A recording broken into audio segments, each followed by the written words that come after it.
Hey everybody, Hey. welcome to another time of coffee with Thad. And Dan. Yay! So we are actually, So last weird. time and on our previous take I said coffee with Dan and Thad, and it's like the world just No. ended, like buildings exploded. That's right. Paramedics came, is awful. Anyways, so we are actually out front of my favorite coffee shop. Mine too. Yeah, best coffee Huge. shop in town, Yes. downtown Urbana, Flying Coffee Machine. They actually didn't pay us to give this plug. We just actually like it that much. So we're both drinking. It's a nice coffee. Heyo, we're both Yay. drinking coffee. Cheers. On a Monday morning. I've got a nice iced coffee here. I've got an iced sweet heat latte. Which is, they're amazing. They're really good.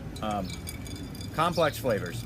Yes. So, anyways, the topic that I want to talk about is one that I thought of earlier this morning. And the question is how do we lead during hard times? How do we lead during difficult circumstances? When times are challenging, we're all going through our own personal problems, whatever it is. But on the other hand, we're small group leaders. We're leaders of people.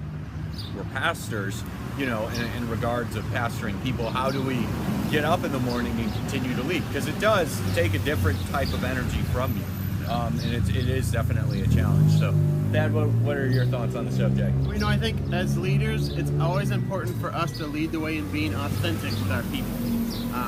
Now, that doesn't mean we're always dumping our issues and our stuff on our people, but that does mean, you know, there are strategic times that we let people into our world so that they know that we don't have it all together. People actually, I think people know that, and I think it really endears us as leaders to our people when we're actually willing to admit that, hey, I'm struggling with something. Yeah. I don't have this all figured out. This area, this issue right here is just really hard for me right now. And if we can be authentic about that without dumping on our people, I think that really adds a notch of legitimacy to you as a leader. The second thing I would say that is, as leaders, everyone is going to be watching how you respond to those times. And so it's important that as leaders, we continually work at moving the ball down the field. We don't get stuck in the place. But if you do, it's also important that you model that it's okay to seek help for that. You know, I think one of the best things that I did is, as somebody who struggles with depression, is that a couple of years ago I started seeking out counseling. And so I have a counselor that I see. I haven't been to him in a little while, and so it's probably time for me to go see him again. And that's just part of being a leader, is self-care. And not ignoring the situations, but actually dealing with them.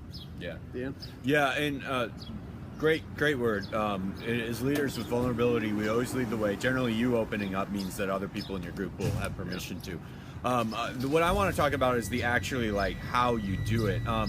You know, and one of the things that, you know, I can't tell you how many times I've gone into a teaching or a preaching or a prayer meeting just completely depleted on the inside because this is happening, I'm exhausted, you know, I'm scared, I'm worried, I'm anxious, you know, sort of a thing. You know, and there's a lot of it, there's a degree of you know, I like this verse a lot where it talks about how kind of we've been filled with the fullness of Christ.